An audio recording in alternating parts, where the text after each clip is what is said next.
Welcome to the Mental Health and You podcast. This podcast brings you information and advice from across the Norfolk and Suffolk NHS Foundation Trust, with a range of teams, services and those who use them sharing their experiences and wisdom with us every fortnight.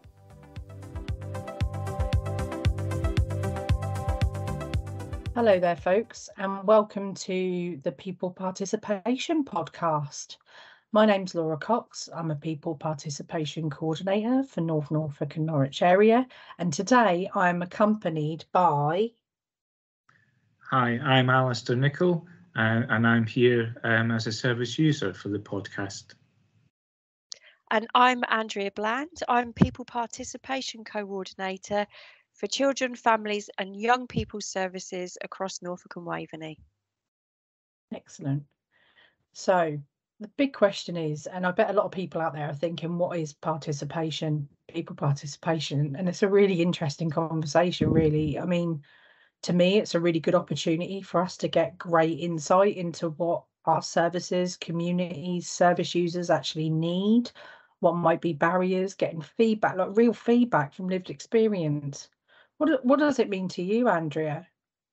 Well, it's a chance to work with service users, carers and their families to make sure that they will have a say in how their care is delivered and how it can be improved, and just so they have their voice heard, really, and they can help us if we're putting together something new for the trust, or if we're reshaping something we've already got going on. So if you like, so it's co-produced. So we're getting all their different knowledge and their experiences, and we can make things the best they can be and fit for purpose.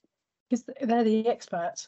They're the experts, really. That's right. Who've used our service. Alistair, what does participation mean for you?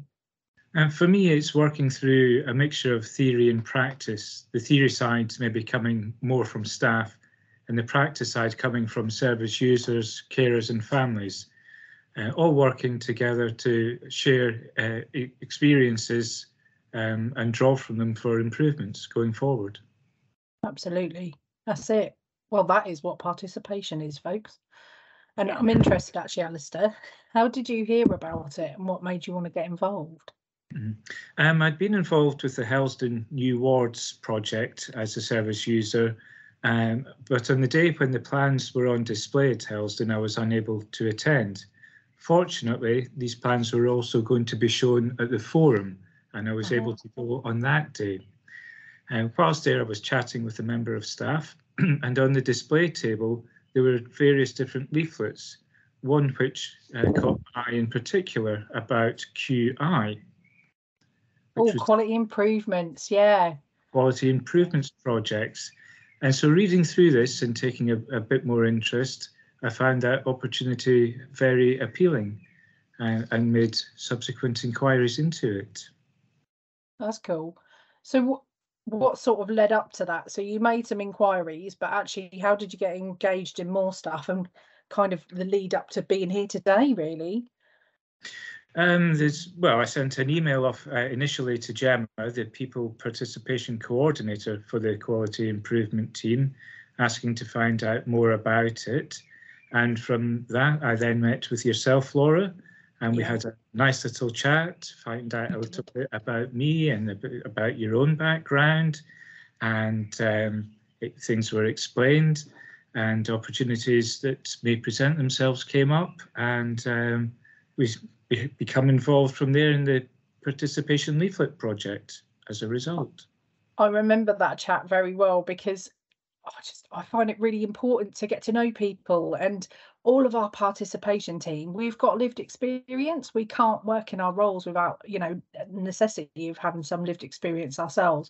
So it's really important to just meet with people, connect, get to know them a bit, find out what makes them tick, what areas they might be interested in. And I remember you were really, really kind in waiting for us to launch one of the Working Together groups. We waited quite a while, didn't we, to get it up and running? Yes. But you're a very solid member of that now. So it was about the projects that were coming and not just available at that time as well. Yeah. I find it really interesting because we all use different processes. And obviously me and Andrea, we work in quite different areas, don't we?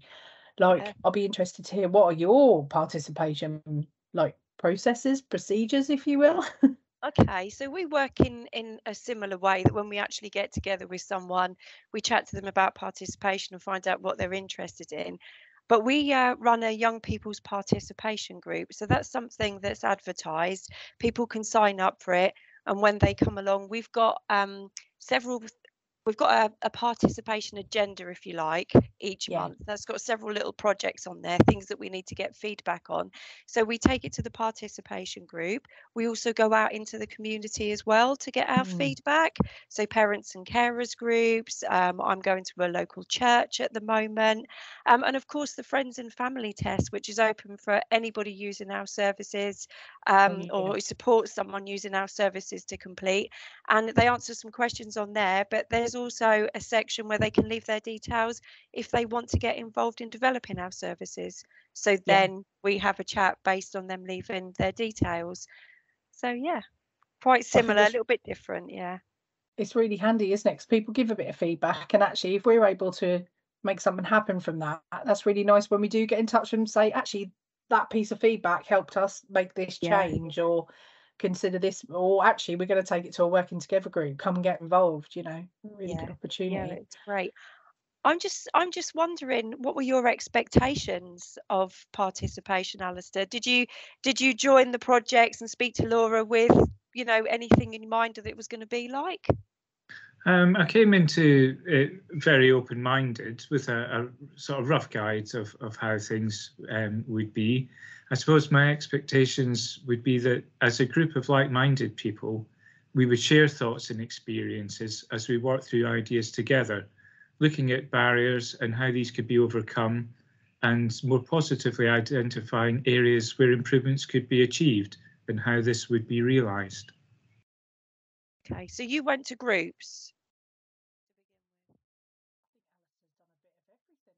Ah, okay, right. Because that leads me on to something that I was going to mention, is that there's no right or wrong way to participate. So you can do it in many different ways. You can do it through a group. We can have one-to-one conversations. You can give your feedback through emails. You can meet in person, over Teams, telephone conversations. Yeah, and I don't know if some people might worry that they're getting it wrong, but you've got wonderful individual opinions. So yeah, we just want to hear from you, really. In my case, the first thing I was involved with was known at the time as the Development Research Group, which is part of the Health and New Wards project. Yeah, oh, that sounds fantastic. So, your expectations, did they match up to what happened? Yes, very happily they did. And it was all done in a very friendly and respectful way. And whilst work was of a serious nature, there was also time for plenty of smiles as we shared through different experiences and thoughts as everybody worked together. That's what it's about, isn't it? It Such is, a satisfying feeling when you've all achieved a project together. absolutely. So let's do a bit of a back catalogue with you, Alistair. So what kind of things have you been involved in? So I've done VBR, which Oh, is is the that police-based recruitment. yeah? I did the training virtually, and I've sat on an interview panel as a service user. Cool. Panels made up of different components of staff, or carers, service users, etc. Been involved in the QI projects virtually, the participation leaflet virtually and in person at the end when we had the wrap party. Just celebrated, didn't we? We did indeed, and the large thing I did was and I'm still doing, is the Helston New Wards. Yeah, it's a big project, isn't it? It is done over a number of years. And what has all of that offered you? What were the benefits? So it's offered me the opportunity to give something back to services, as through the years I've needed help with my own mental health. And through these times and with those experiences that I've felt, heard, and learnt about, other things as well have come up, speaking with other service users. And all these have tried to pull together things which I feel work well or could be improved on, or things that were maybe not realised, didn't quite come off, and see how a little bit of fine tuning could go in to make things happen, to give everybody, staff as well, better experiences for the future. So that sounds like you've come full circle in a way, Alistair. Yes, I'd say that's a very neat way to summarise my own experience and journey. For example, my family now have a better understanding from my own recognition about myself and conditions, and how things affect me, or how things have worked very well for me. And I have my own first experience of Recovery College. How to Tell Your Story was a course I've done, and I've through the VBR, the values-based recruitment, I've actually sat on a panel to interview for some people for a position working within that setting, which is quite nice. But I'm more involved in my own community as well, doing things which I wouldn't have been able to have done before. So all in all, it's worked very well for me. Yeah, that sounds fantastic. And also for me, in my role, it's a little bit like full circle because, as Laura mentioned earlier, we've got lived experience either of using services or supporting somebody who has. And my son went through services from like 5 upwards.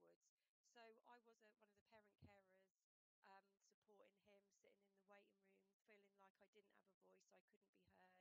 And I was just there, really, if you like, playing the game. So it's really important to me that now I give those parents and carers the opportunity to tell us what they think, if things are going well, or if there's things they'd like done differently. So yeah, it's a lovely feeling, isn't it, to be making a difference and have been moving on in your recovery. Yes, a good collaborative team effort, and everybody searching for the best outcome. Yeah. I feel like it's really important to the journey of recovery as well, because like recovery can fluctuate, can't it? It has its ups and downs. It's not just one solid line, but actually with participation and recovery combined, when you reach a certain point in your recovery, it's like a different level, if you will, where it starts to twist. So I've had people say, rather than suffering their condition or diagnosis, it was more suddenly that actually they were holding it in their hand. They suddenly had ownership of the experiences they'd had with their illness and their diagnosis. And suddenly, in feeding back on it and making better ideas from it and trying to challenge it, almost in sitting on those forums, sitting in those groups and saying, this is what we need and this worked, that didn't work, let's look at that for the future, gave people ownership over their experience, so it didn't own them anymore. I think it's so powerful. I think sometimes a collective voice is needed to get something going, but one person on their own might not be able to start something up. But if there's sufficient numbers and they get heard by the right ears, new opportunities can open up and great things can come from that. I was just going to say as well that, like, when I've been involved in participation myself, it was just really validating to know that there were other parents and carers that felt the same way that I did back then as well, because I thought I was the only person in the world. So from that respect, it's like helped my recovery journey as well. But I don't know about you, Alistair, and you also as well, Laura, is that sometimes when I'm sharing my lived experience, I find that I don't feel great maybe later on in the evening on that day. So I always try to, if you look after myself a little bit better, be kinder to myself, and just acknowledge, sharing lived experience can sometimes just take us back to where we were. So for me, I tend to binge watch Netflix.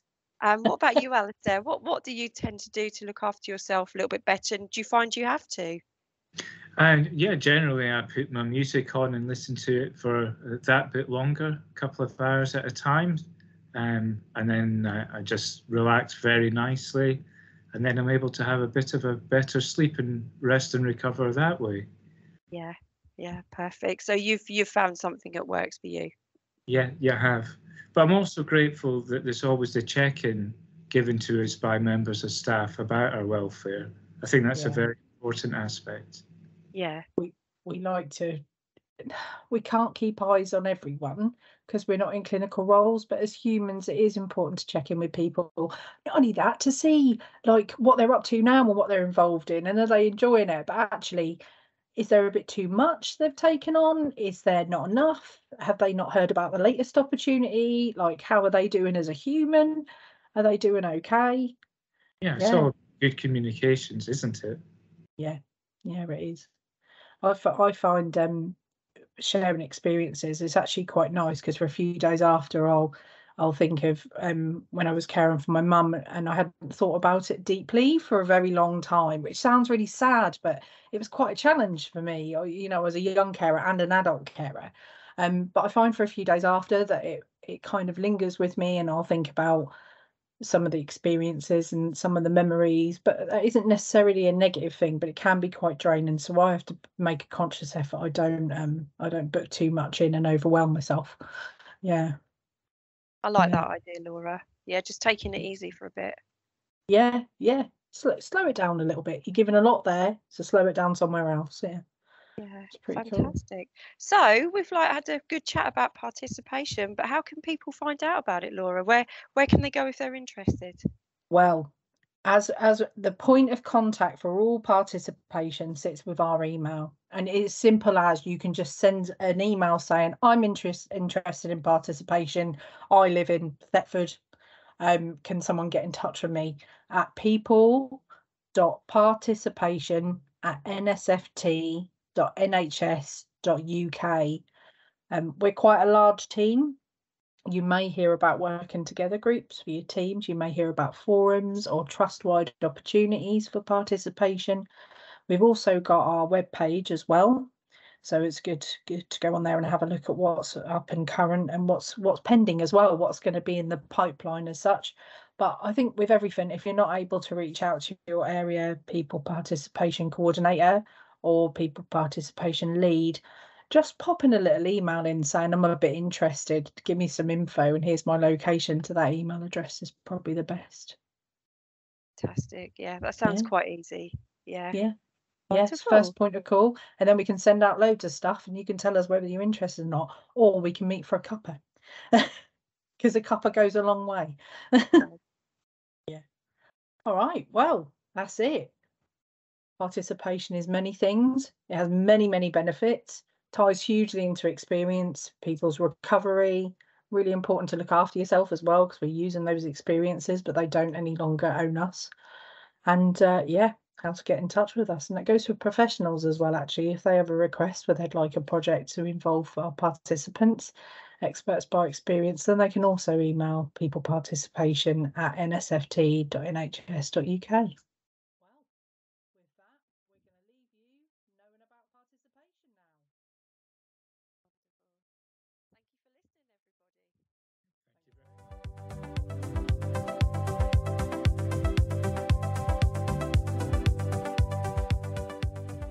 Thanks for listening. Please subscribe to make sure you don't miss a future episode.